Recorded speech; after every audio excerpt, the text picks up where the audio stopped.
All right. So today we have Ivan Jenkins, local entrepreneur, investor, just an all-around solid guy. Happens to be our neighbor here at the office, and we're excited to have him on Tabbi Hour. So welcome. Thank you, man. Thank you guys for inviting me. I think Brad invited me a couple months back, and glad we found some time to make this work. Well, it was, months ago we went to lunch, and I was like, "Hey, man, you've been beside us this whole time. Mm-hmm. We've been like keeping you informed. We need to just. There's a lot of interesting things you're working on, so let's True. Let's go through That's it. the beauty of the co-working space. It's like, Ain't it though? it's like you have all these neighbors, but like, do you engage with them? Like, I mean, it's kind of one of those where some people just come here, go to their space, and go home, and it's like there's actually some pretty dope people in this building if you get to know them. 100%. 100%. Utilize the space for what it is. Just don't come and go to work. Yeah. Yeah. Who wants to go to work? So, Ivan, let's start with what you do, and then kind of start with how you ended up there, and go through the story. Oh, yeah, without a doubt. So what I do now is I'm in real estate. I'm a broker. I'm an agent. I'm a consultant. But not in the traditional sense of the word. So most people are used to the idea of, hey, you buy and sell property. Right now, we kind of turn that on its head, and we're effectively business to business, or B2B, in real estate.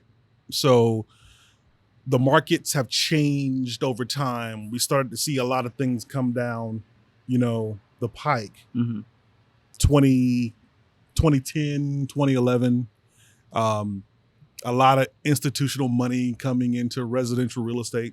And once you saw that happen, it was like, hey, what's this about? And I wanted to find out what that was and got ahead of the curve. And this over the last several years, we started to see a lot of businesses, institutions buy residential real estate property.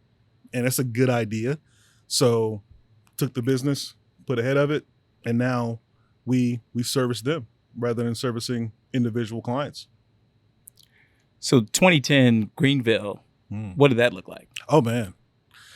So Greenville didn't really get hit hard, Yeah, there were foreclosures. Yeah, there were distressed properties, but Greenville didn't suffer.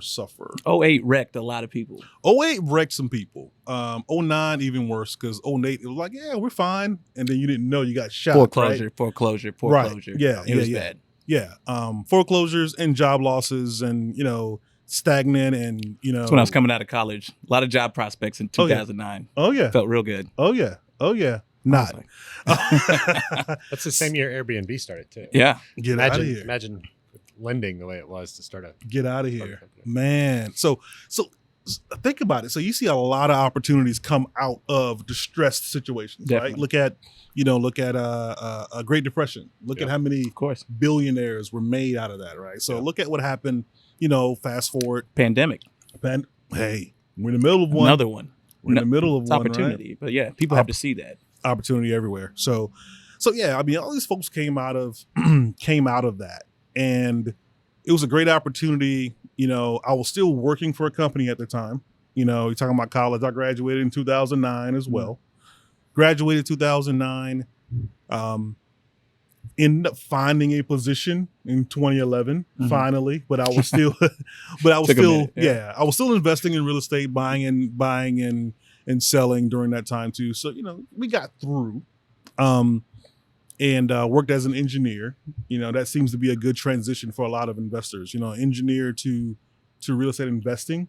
Really, the numbers just work for us. Why is that? Yeah, I don't think there's a natural correlation. That doesn't sound like it would just make obvious because you sense. understand how things are built and how it's not even a situation of not necessarily build quality or understand. It's just the fact of things align for engineers, right? So when numbers are right, the numbers are right. So if you tell us about return on investment, if you'd say, hey, I invest this and we have this and I have this and I have taxes and I have, this, and I can look at an internal rate of return, I can look at ROI, those numbers make sense to engineers. And on top of that, engineers want to know when we're done working that we're going to have investments that continue to pay us, and specifically things that, I mean, listen, I'm a millennial, so I'm an older millennial, and we don't trust the Elder man. millennial. Yeah, there you go. We're like the wise old sage. Like, I'll tell you. I'll tell you some stuff. The bearded ones. We don't trust the man. Yeah. You know, we want to, we want to be able to control more of our own destinies, right? Yeah. So real estate mix just made sense. However, I was a different engineer. I was an engineer that really liked people, and I worked well with people. And so that seemed to be a good place to be able to say, yo, I can be able to understand investors and what they need, numbers wise, but also understand them and what their goals are at the same time. So engineer, civic, mechanical, electrical. I was a mechanical engineer. Okay. Mechanical engineer. I have no idea what the difference is. They all sound extremely difficult. But I hear one's easier. I don't know which one that is. You could tell me any of them. What in the engineering community, which one is like, oh, you're like a dentist of the doctor. I'm going to get destroyed on this podcast. Brain surgeon. Dentist. Like people are like, I'm a doctor, and you're like, oh, bro, you're a dentist. Like, no disrespect. You know what? I answer questions typically. I'm gonna plead a fifth on this one. Oh man, because I'm gonna get destroyed on Tabby Hour comments if I answer this question. So it's not a. I'm not gonna say it's a hierarchy. I got it. All You're of them neutral. are more important. Switzerland. You know? That's right. All right. So mechanical engineer turned real estate investor. So 2010 going into 2011, you start to transition into this real estate. You see the opportunity. What was it that you saw? You saw investment money coming into Greenville, institutional money. Still, that doesn't make a natural just correlation. You saw things, I think, that maybe a few others didn't, or a lot of people didn't. But what was it that you saw that was like, okay, this is something that fits with who I am as a millennial, kind of what my career path is going to be? How did that? 2008, 2009, you're looking at TV every day and you're learning about, you got, what's his name? Frank Paulson and all these major names you keep hearing on the news every day. And you hear about these guys coming in and we need to borrow money from Goldman Sachs. We need to get money from these folks. And then you start to hear the Fed cut interest rates. Interest rates went to nothing. Zero. Nothing, right? You can borrow money for nothing, right? Well, this is the same time that the government, that Congress bailed out all of the banks. Yeah, and that happens all the time.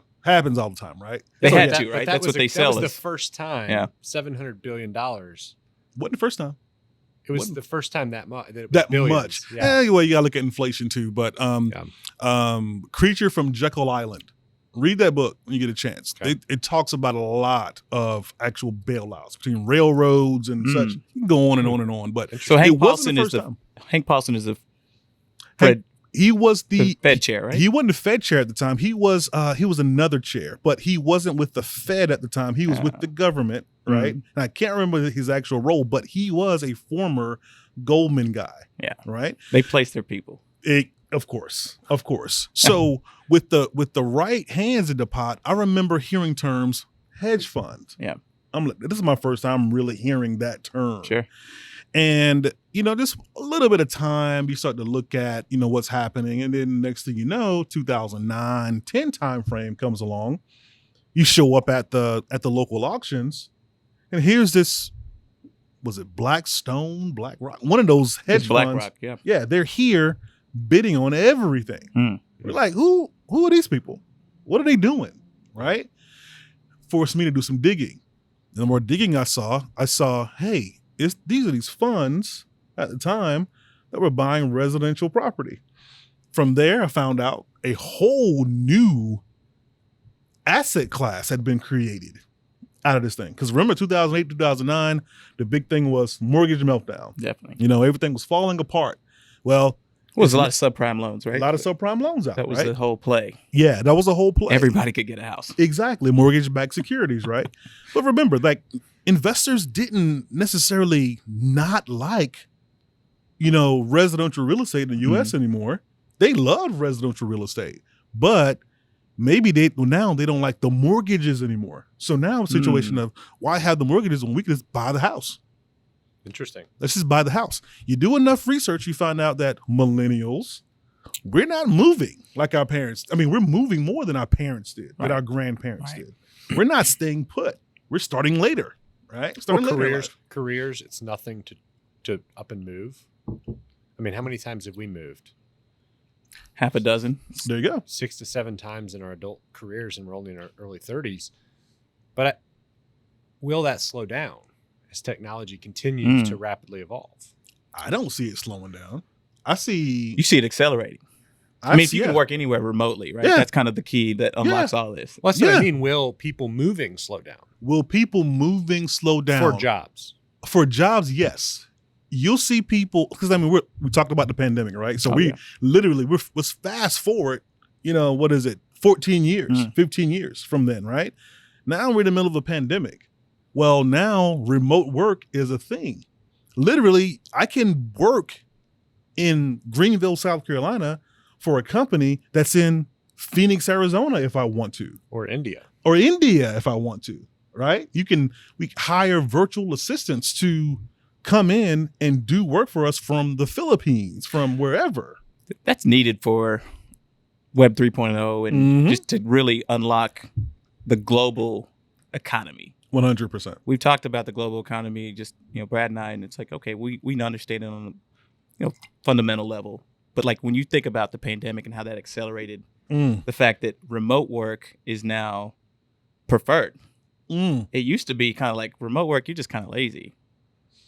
Well, no, being in the office doesn't necessarily make you more productive. Correct. If you're productive, you're going to be productive anywhere. Paradigm shifts. 100%. So you need these major events, whether it be 9/11. You have 2008, the financial collapse. You have 2020, COVID. It's like it's like the reset.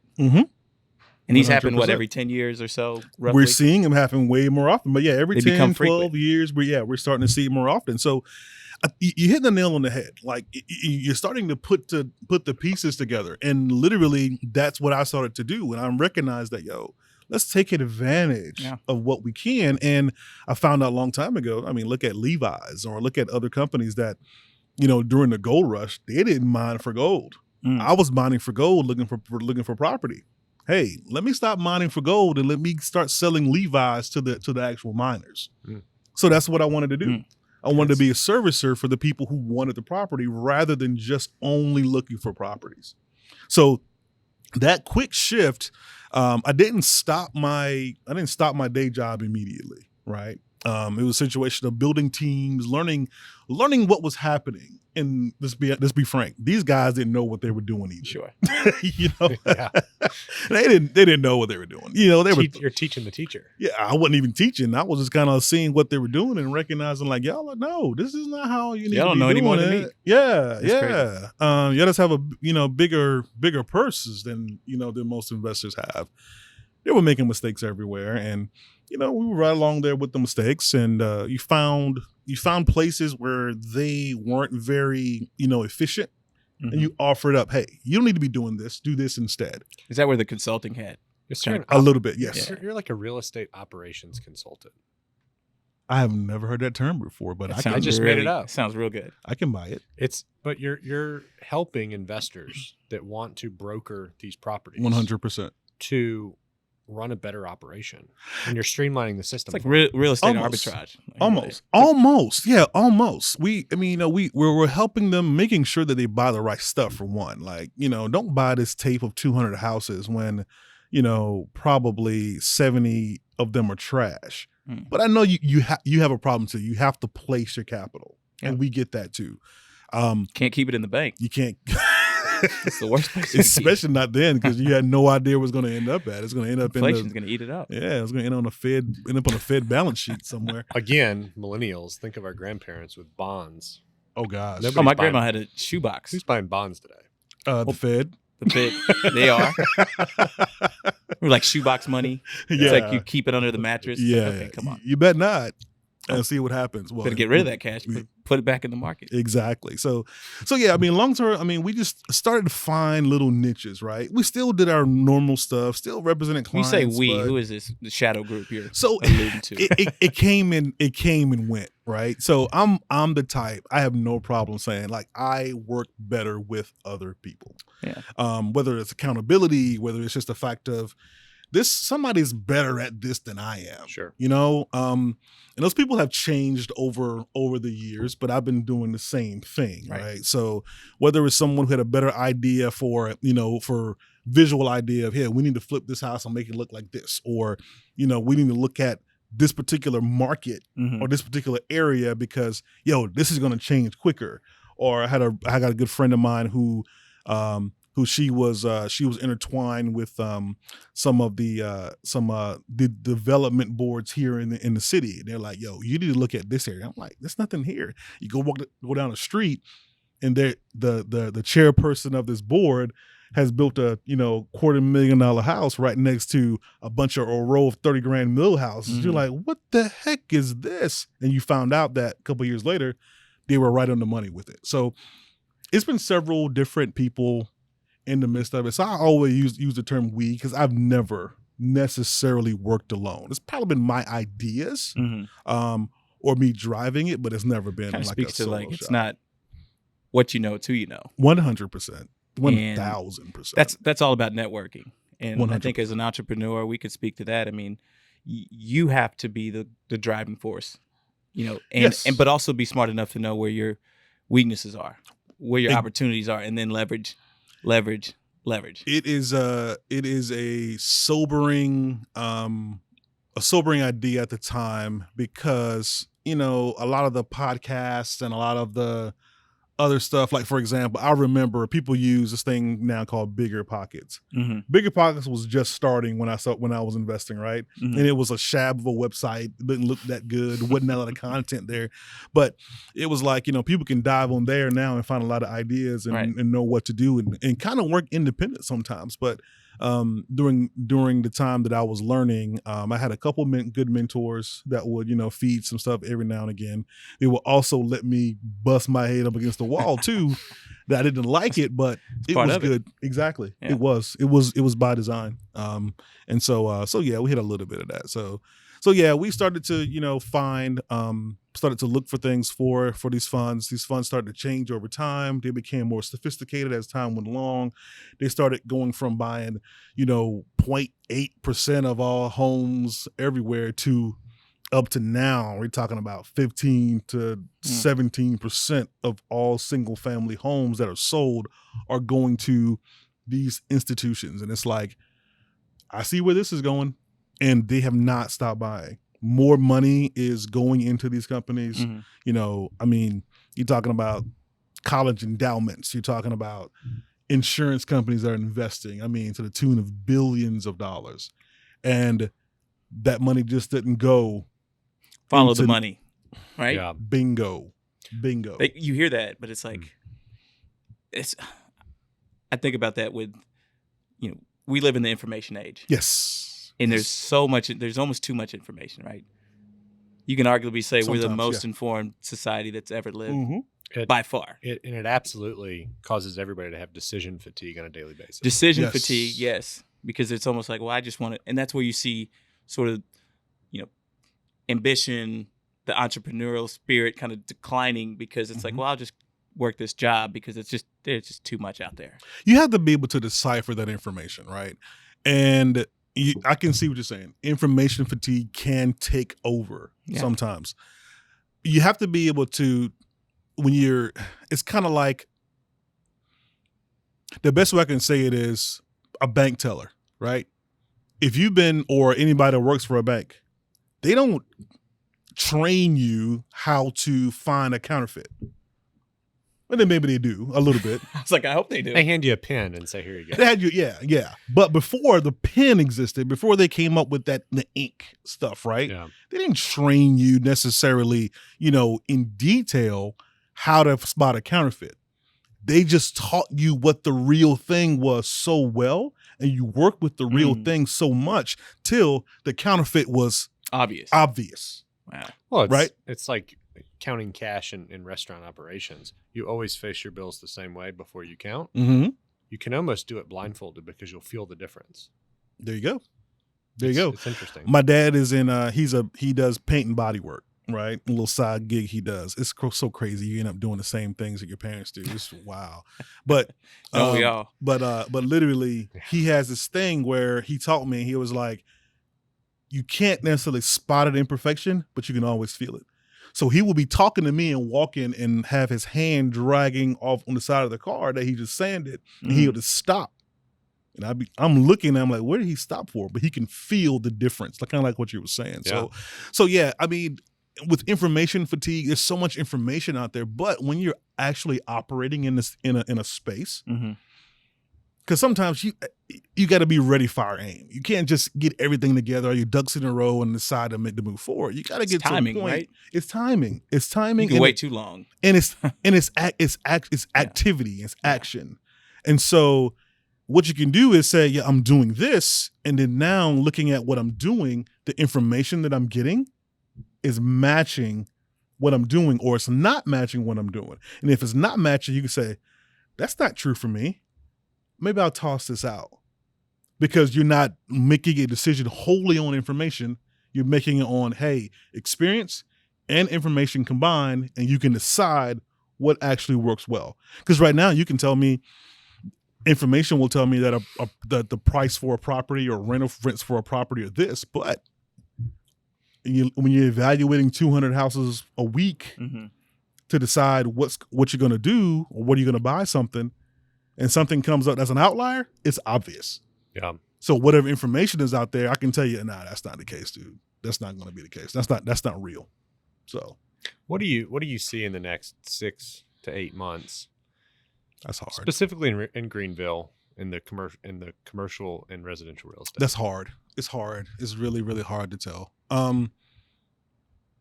We see some right now. It's February 2022 while we're recording this.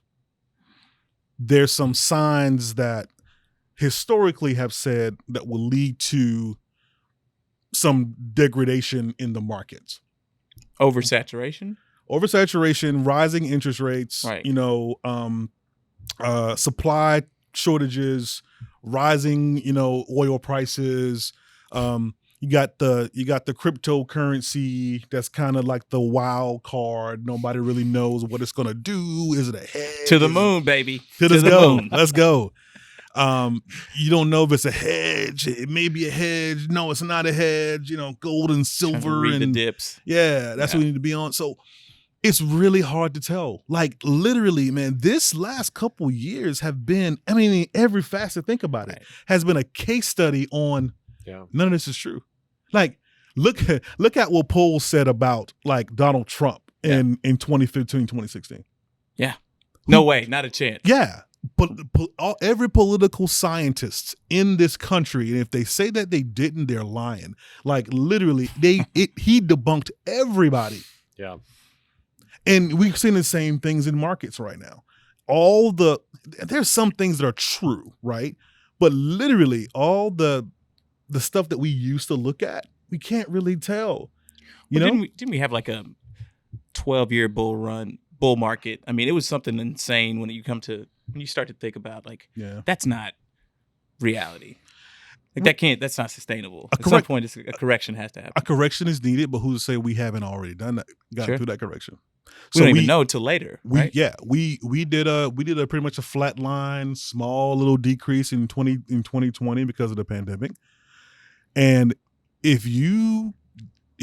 when you have unemployment that goes from 3 up to 12%, when you cut incomes everywhere, there was some federal stimulus, but a couple stimulus checks over to everybody. And most of the stimulus went to businesses if you really look at it, right? Are we seeing this correction? Have we not already seen this correction? Yeah. I guess if you get down to Greenville as a submarket, right?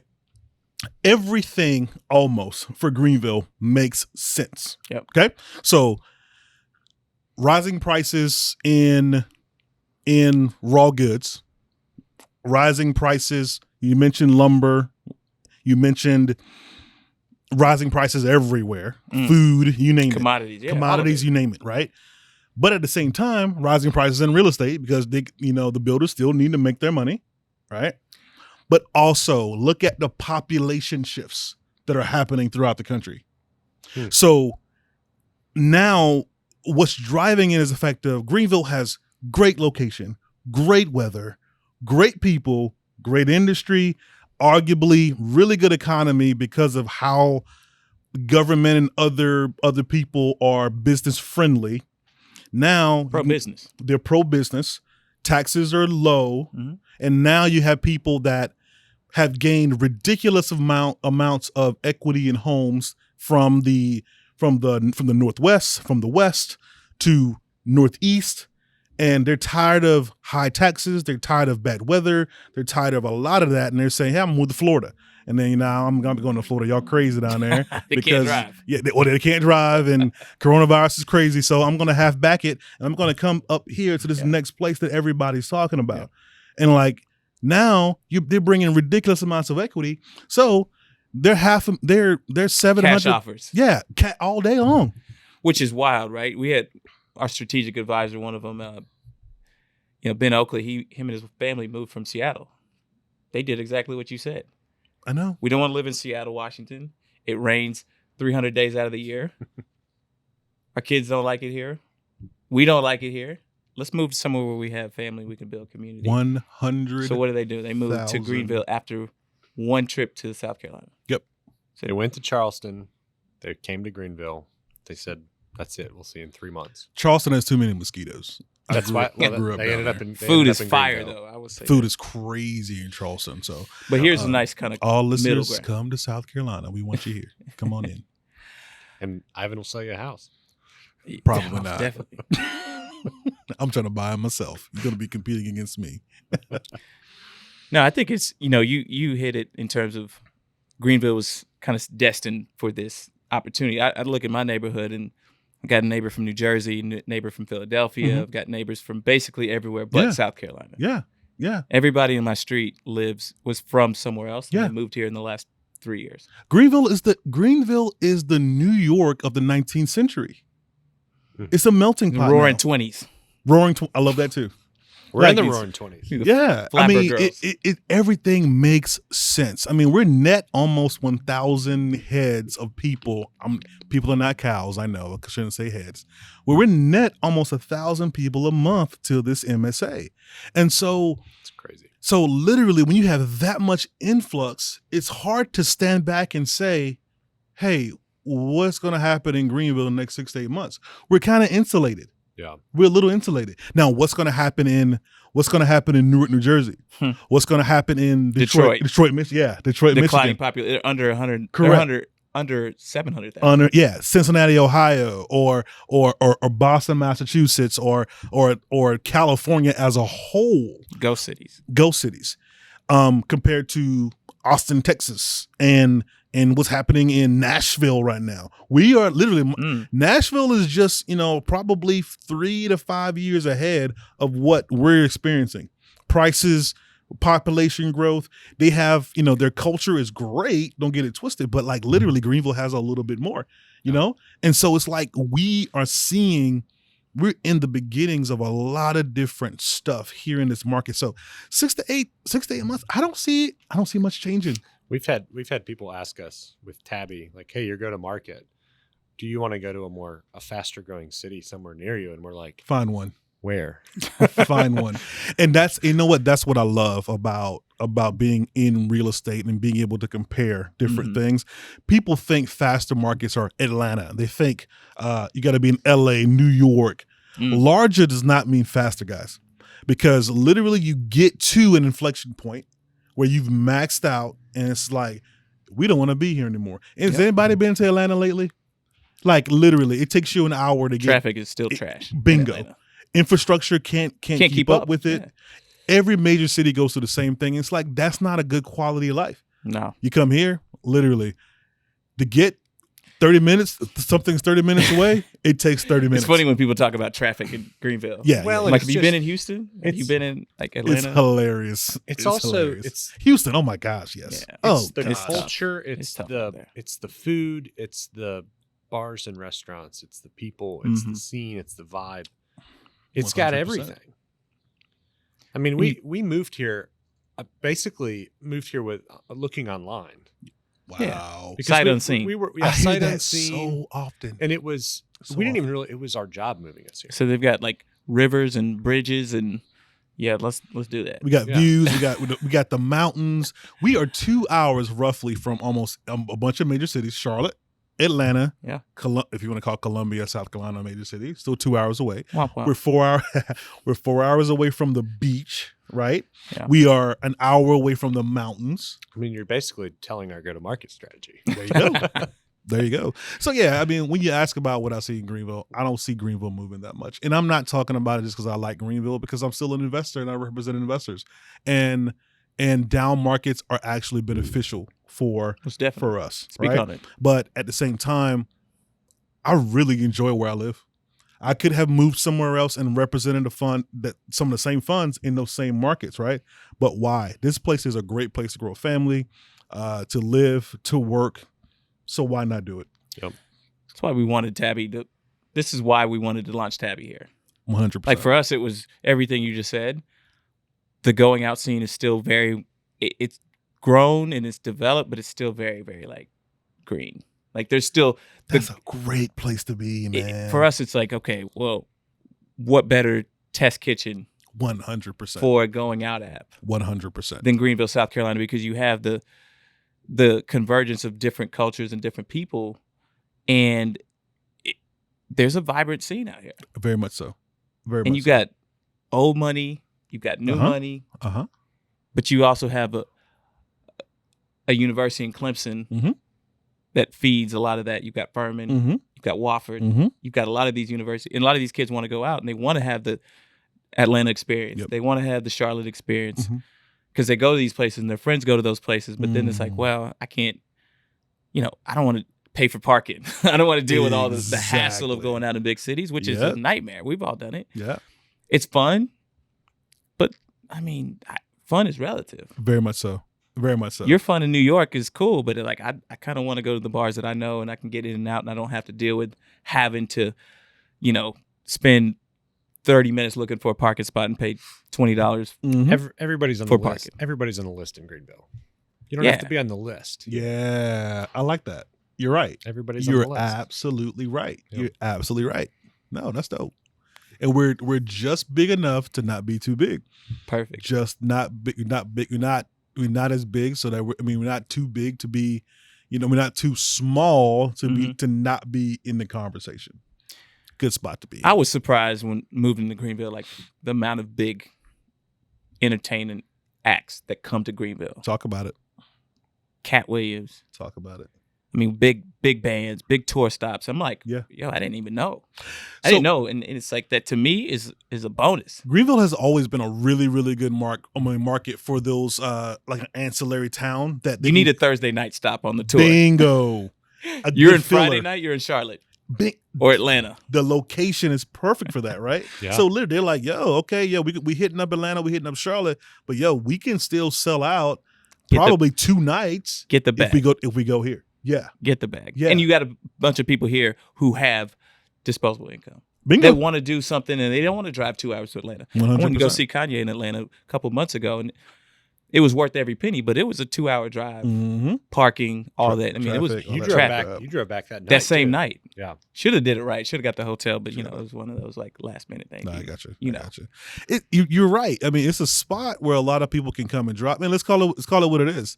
They can kind of hone some stuff here because we're a little more forgiving Oh crowd. yeah, And before they get good to comedy tour stop. yeah, before they get to Mercedes Benz in Atlanta, and, To get booed off stage. Yeah. Well, yeah. that's exactly what we're doing with Tabbi. There We're you go. starting here with a more forgiving crowd, Mm-hmm. getting user base, getting the bugs worked out, and then 100%. saying, okay, now we'll go to Charlotte. Now we'll go to Atlanta. Yep. Now we'll go to Orlando. Yep. Nashville. And that was some of the things that early investors were like, "Yeah, but I live in New York. How's this helping? I don't know anything about Greenville, but we're trying to tell them about Greenville without telling them about Greenville. Because Uber didn't launch overnight. no, but I think you work out, like Brad said, you work out the kinks. You kind of get to a point where you perfect the product. And for us, it's 100%. before we go to even Columbia Mm-hmm. and deal with that market, because that's a different scene than Greenville for sure. Completely different. It's interesting though, because when you look at the 3 major markets in South Carolina, they have a bunch of similarities, but they have about the same number of differences. Wow, yeah. It's crazy. It's absolutely crazy, but all very forgiving markets. Yeah. With people with disposable income, Mhm. different types of income. So you go to Columbia, it's mostly government work. Yeah. Workers you're gonna find State there. capital. State capital, Yeah. right? You go to Charleston, a butt ton of old money in tourism, right? That's what you're gonna find there. Military there too as well. In the standard industrial stuff, because South Carolina is really really bringing on a lot of good companies into the area. Here in Greenville, you're gonna get a diverse type of industry space. I mean, like A lot place, of European whatever. engineering. European engineering, because that's based upon BMW. BMW has the only manufacturing facility in the U.S. in the Greenville MSA in Spartanburg, South Carolina. And so because of that, you got tier 1, Aren't tier 2. all the 5 Series made here? All the fives, pretty much all the SUVs. Okay. All the SUVs, 3, 4, and 5. And you can tell I used to work for BMW, yes. Yeah, I used to work for Shameless BMW. plug. Just a little bit. Great vehicle. I'm probably going to buy 2 or 3 of them in the next couple of years, just because. Yeah, great. But, German engineering. German engineering is phenomenal. No, but you bring up a lot of good points when you bring, when you talk about Greenville in the context of, when you're here, you kind of just feel it. You know that there's a current, there's a wave of like, something's happening here. You see the cranes downtown. You see all the things that are, it's in 10 years, it'll be so much different than it is today. 10 years ago, it looked massively different. When I came to this area, I went to Clemson. I came to this area. We used to, visit Greenville. In 2002, 2003, this town looks completely different. Yeah. The space that we're in right now, Textile mill. it was a textile mill, but it was dilapidated. Yeah. Right? Boarded up. It wasn't even boards up. That's the bad thing about it. Right? Ceiling was falling in. We used to drive by on this road right here, like where you guys are. I remember looking at these windows. Windows were open. Wow. Like it was. I would not be caught anywhere in this neighborhood where we are, right next to this hospital. Well, I would not be caught here. This hospital was there though. Hospital was here, yes. Yeah. But I would not be caught in this area, right? Now we're in a co-working space, industrial look. You guys see the brick wall. I mean, You've got the West End with a coffee shop and the pizza. Bingo. Coastal crust. Bingo. I mean, it's so much hipster around here. It's crazy. It's like Brooklyn. I can't take it. It is like right. It's a little granola. Yeah. It's like the Brooklyn of the Southeast. You know what I mean? But yeah, even still, I'm here for it. It's fun. It's funny you mention that because you have the diversity of industry. Because you got tech here. You know, tech is growing like crazy in South Carolina, guys. Like it's this area is good. You guys picked a good spot. You guys picked. Well, a it good got spot. picked for us, but we're glad it did. There you go. There's definitely worse places for sure. I mean, Greenville's been great. The people here, like you said, very forgiving, but also I think very curious. Yes, they want to know, what's next and how we can bring, whether it's in the real estate field or, in the tech space that we're in. It's like, show us something. We've seen it. We haven't seen it here at the scale we're trying to do it. And that's kind of where it is so exciting for our brand. It's like, okay, well, we've got a product we're working on right now that we think once we have it, ready, we're looking to be in the App Store in March. We think once we have that tangible product and it's in the App Store, you could download, you could feel it, and you know that this is for Greenville. At least that's initially what it's for. Right. But I think, the way we see it is once people get a feel of it, they're like, oh, I want to use this somewhere else too. 100%. I want to use this in South Beach. The thing about it is because Greenville, you have a little bit of everything. So if the really hard-nosed New Yorker sees it, and and then Greenville kind of smooths off people a little bit too when they come here. They kind of drop a little bit of their edge when they get down here. So they don't even blow the horn. They don't even blow the horn. They don't even blow the horn. You cut somebody off and they're just like, "Hey, have a nice day." Like, I had a New Yorker hold the door open for me the other day. I'm like, what? Getting soft. Yeah, they're getting soft there, bro. They're getting soft. So that's the Tabbi vision. Yeah. is to reconnect people to the communities that are around them.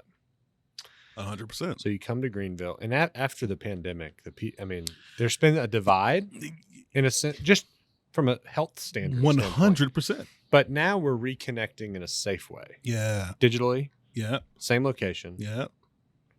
But there's a lot of people in Greenville that I want to meet. Yeah. There's a lot of people that want to be met. Mm-hmm. Why not? We open that handshake up. There you go. And they want to be met in a different way. Yeah. You guys are supplying that. I mean, I love the idea. We hadn't talked about that much, but I'm in a real estate space, and I'm kind of fooling around no, I'm not. I'm committed to this. Say you're pot committed. Yeah, no, I'm committed to this to this blockchain space too. Blockchain is just taking over. I mean, I did want to talk about digital real estate. Oh my gosh, we'll get into that later. Oh my but anyways, gosh, finish dude. what you're saying. Yeah, we can go on that we can be on that for a while. I got to hear from you. You're the person I wanted to talk to. But anyways, yeah, no doubt. But literally coming out of this pandemic and the opportunities that people want to do to reconnect, like you said, reconnect with each other, man, you guys are positioned so well, and I think y'all know this, but I'm just gonna co-sign it for you. You're positioned so well to take advantage of that. Yep. And maybe take advantage isn't the right term because people can take that negatively and negative connotation. But I mean, you guys can really, it's a value add. Because I know I'm going to use it. Right. I mean, literally, I'm a consumer. I invest too, but I'm a damn good consumer. I think the connection is our unfair advantage. Oh yeah, 100%. Well, people are coming out of hibernation. That's kind of we've been working on this for 18 months. Mm-hmm.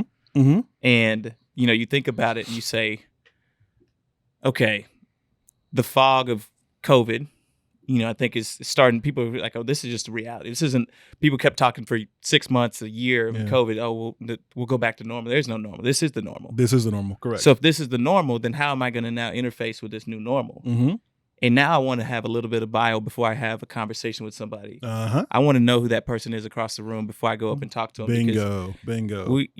We may not align, yeah. But if I know a little bit about them, and this app can help me know a little bit about them before I engage, of course. Y'all are the anti-catfish. You know that, right? Mm-hmm.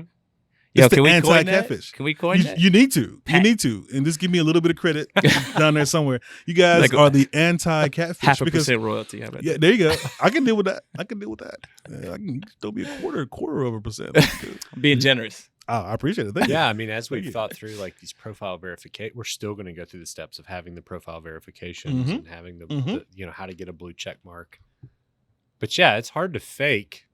It's hard for me to stand in front of you and say, no, I'm this person that's in my picture. Right. Like, right.